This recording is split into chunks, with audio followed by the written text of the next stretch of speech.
কুয়ারিতে আগুন লাগছে, সব আগুন লাগছে। ভারতের উত্তর পূর্বাঞ্চলীয় রাজ্য মেঘালয়ের ইস্ট জৈন্তা পাহাড়ি জেলায় একটি অনুমোদনহীন কয়লা খনিতে বিস্ফোরণের ঘটনায় অন্তত 18 জন শ্রমিক নিহত হয়েছেন এবং আহত হয়েছেন 8 জন। বৃহস্পতিবার স্থানীয় সময় সকাল 10টার দিকে দুর্গম থাংকুসু এলাকায় এই ঘটনা ঘটে। খনিটির ভেতরে আরো অনেক শ্রমিক আটকা আছেন বলে আশঙ্কা করা হচ্ছে। জেলা পুলিশ প্রধান বিকাশ কুমার জানিয়েছেন, খনির ভেতরে ঠিক কতজন শ্রমিক কাজ করছিলেন তা এখনো নিশ্চিত হওয়া যায়নি। প্রাথমিক তদন্তে ধারণা করা হচ্ছে অবৈধভাবে কয়লা উত্তোলনের জন্য ব্যবহৃত ডিনামাইটের কারণেই এই শক্তিশালী বিস্ফোরণ ঘটেছে।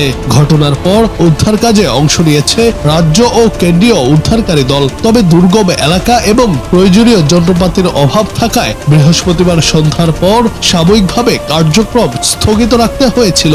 স্থানীয় পুলিশ কর্মকর্তা মনীশ কুমার জানিয়েছেন, শুক্রবার সকাল থেকে পুনরায় অনুসন্ধান ও উদ্ধার কাজ শুরু হয়েছে।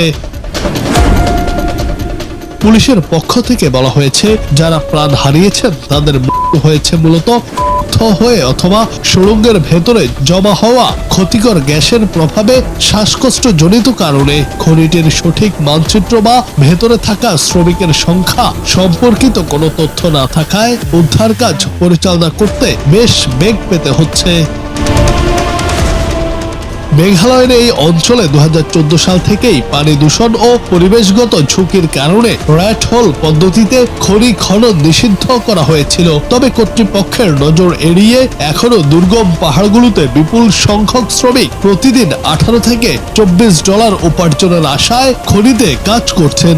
এর আগে 2018 সালে মেঘালয়ে একই ধরনের একটি খনিতে আটকা পড়ে 15 জন শ্রমিকের মৃত্যু হয়েছিল।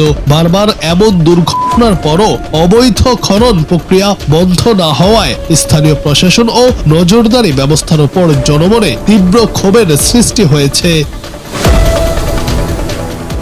জুনায়েদ আহমেদ, বাংলা টিভি।